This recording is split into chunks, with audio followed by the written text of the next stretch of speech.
Spending and voting on the budget is the #1 responsibility of state lawmakers, but in these difficult financial times, it's certainly not an easy task.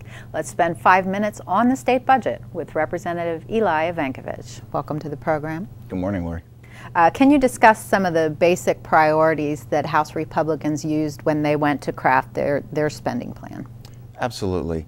I believe that the priorities that we used in developing our budget were simply the priorities that the Pennsylvania voters expressed on November 2nd, 2010. The Pennsylvania voters are taxed too heavily. The Pennsylvania voters know that we need to run our state like they run their households.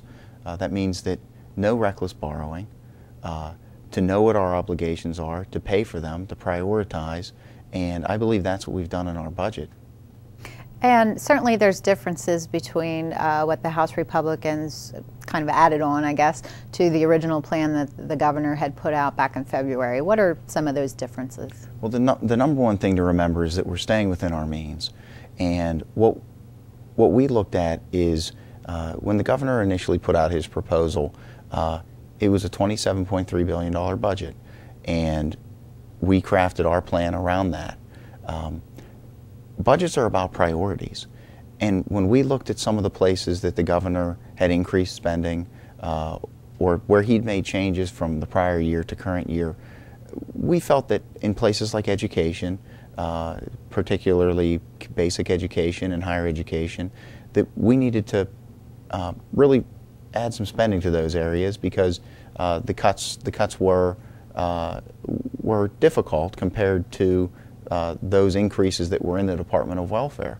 You know, a couple things to remember is that the House Republican plan that was put out of the House on May 24th was the single largest state appropriation for education ever in the history of our state.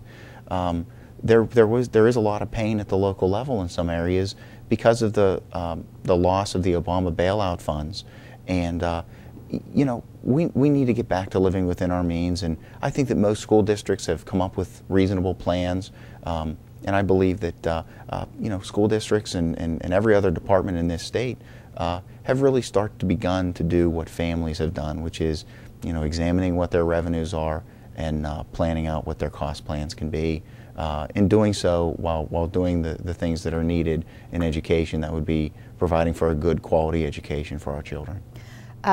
Some revenues have come in a little higher than expected. There's been a lot of calls from certain people to spend that money. What's your thought on spending that money?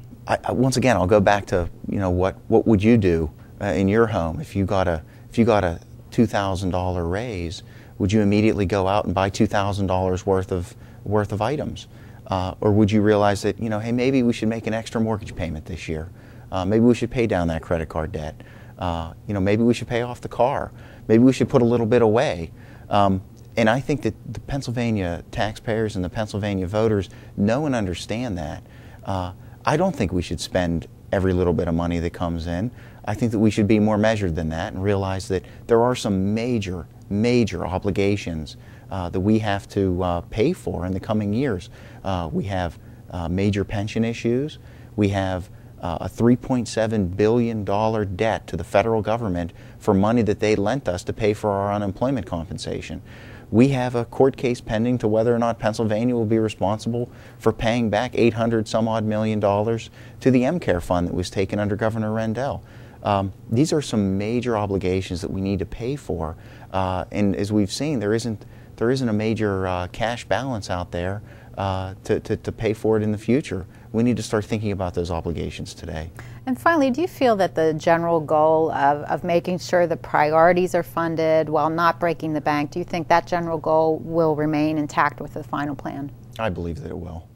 If you have comments or questions about this or any other legislative topic, Representative Evankovich's contact information will be shown in just a few moments. Thanks for spending 5 minutes with State Representative Eli Evankovich.